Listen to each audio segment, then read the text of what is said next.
弟兄姊妹平安，今天是2021年的9月14号。今天的经文是诗篇73篇21到28节，箴言25章第1到28节，歌罗西书第3章第1到11节。今天要跟大家分享的主题是新旧的生命。现代的科技日新月异，记得还在读大学的时候，那时候的大学开始有电脑课，但是我所就读的台湾神学那时候并没有，或是少数人可以学。那大学毕业后，为了存钱，然后自己存了钱之后买了第一部的电脑。那第一部的电脑就是以前我带过的教会青年他帮我所组装的。我记得当时候花了台币3万多块去组装了一台称为286的桌上型电脑。当时候呢还必须使用那个5寸，我记得是5.1寸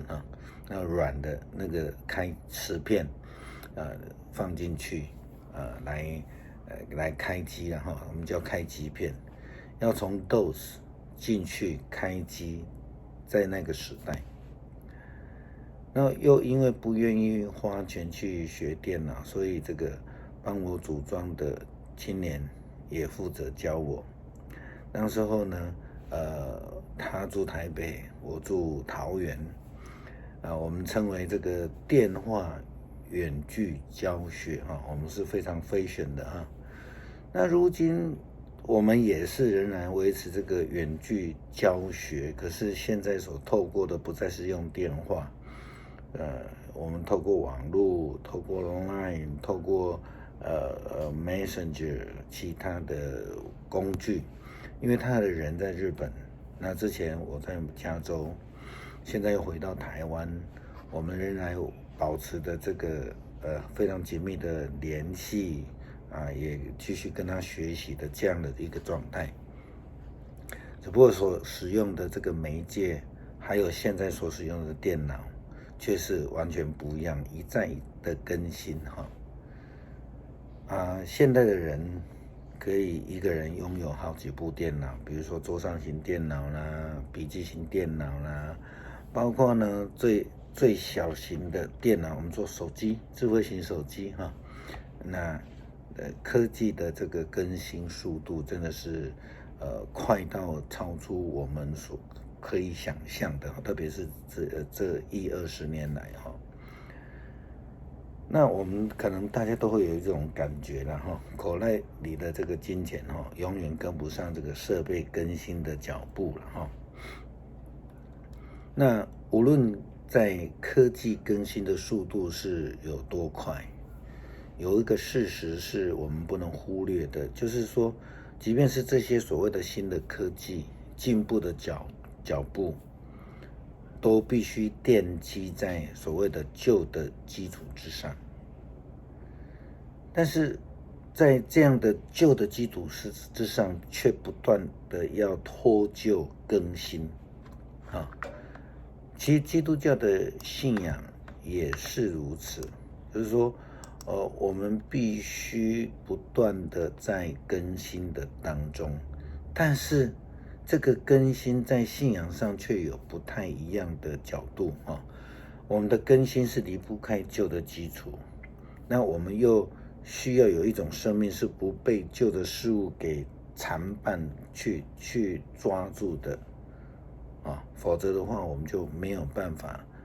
不断的更新了基督徒的生命与基督一同复活了。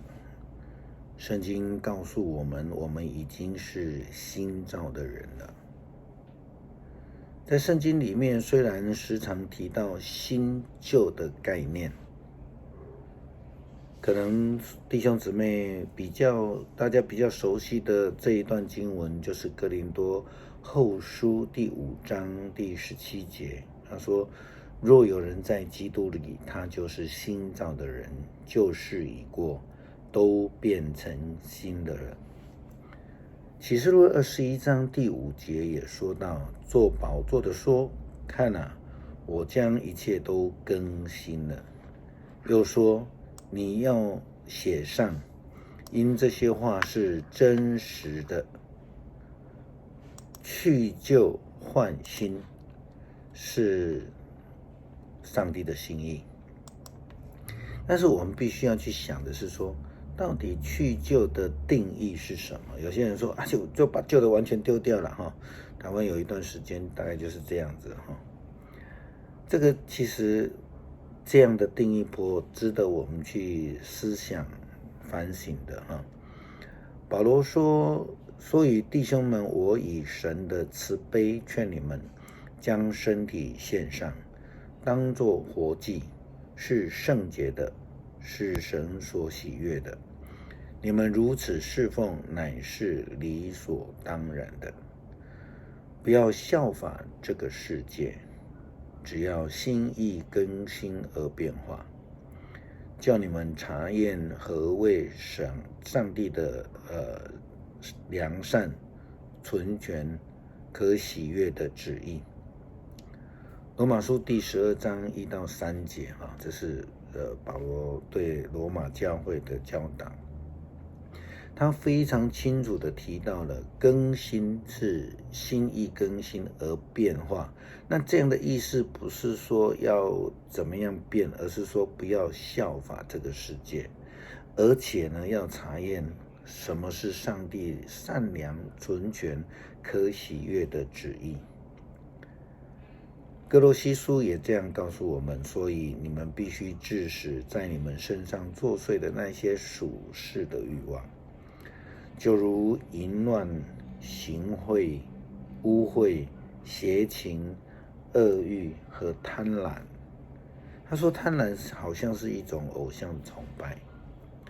由于这些事情，上帝的义愤将临到那些不顺从他的人。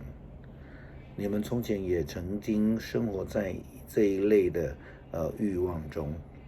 受他毁谤污秽的话受他们支配。但是现在你们必须根绝这些事情，不可有愤怒、暴力和仇恨，不可说毁谤污秽的话，不可彼此欺骗，